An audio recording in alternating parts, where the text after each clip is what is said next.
welcome back. In this video, I am making some simple blue and green resin dominoes for my sister. I am starting out by dusting pigment powder on the inside of my mold using a paintbrush. This step does take a little bit of time, so I will speed up the video for this mini tutorial.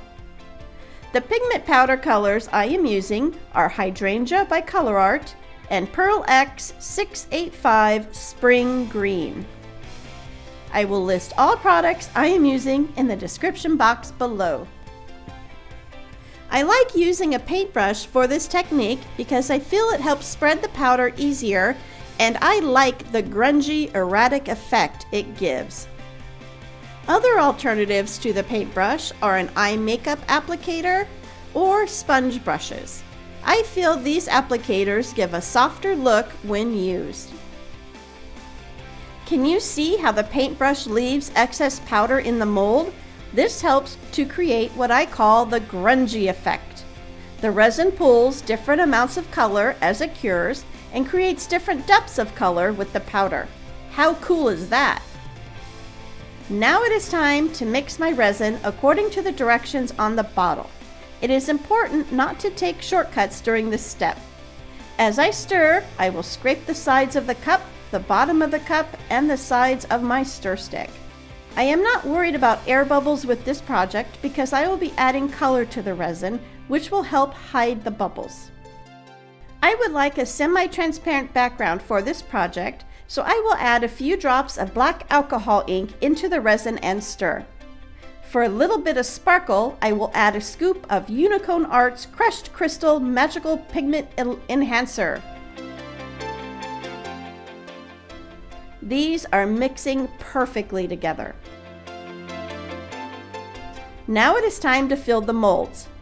I like to fill the mold a little over halfway and let the resin settle in.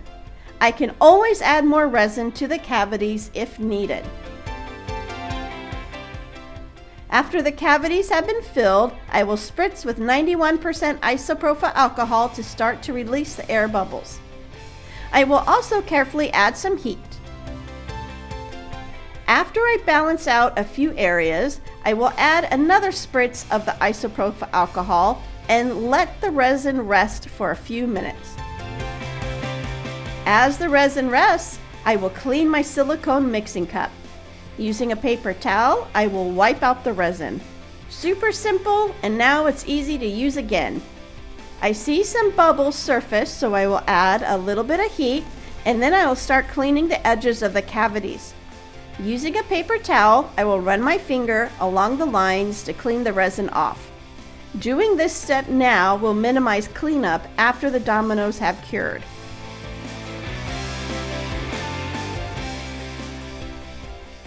Now it is time to cover and let the resin cure for at least 24 hours.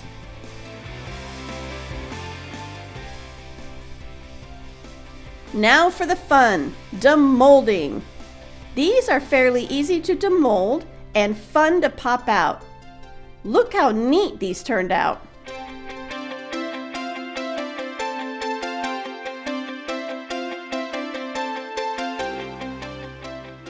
Now the real work begins, filling the dots. I call this real work because it can be a little tedious. It's best to be sitting down with your favorite beverage for this step. To fill the dots, I am using white alcohol ink. I have not used alcohol ink to fill the dots before, and I wanted to try this to see how it would hold up. In my previous dominoes videos, I fill the dots using acrylic paint mixed with a small amount of water. This has always worked great for me, and I am excited to try a new medium for this step. I added the white alcohol ink to a needle detail bottle to help make the application easier. At first, I was a little messy with the ink. That's okay because I used a small amount of isopropyl alcohol on a paper towel and a cotton swab to clean up my mistakes. That worked perfect.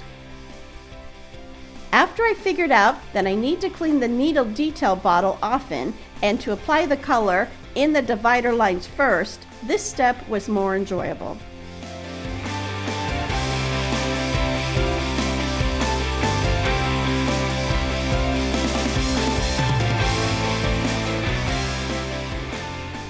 I am super excited to see how these resin dominoes turned out. What do you think about this project idea? Let me know in the comment box below. Thank you for creating this project with me, and I'll see you in the next video.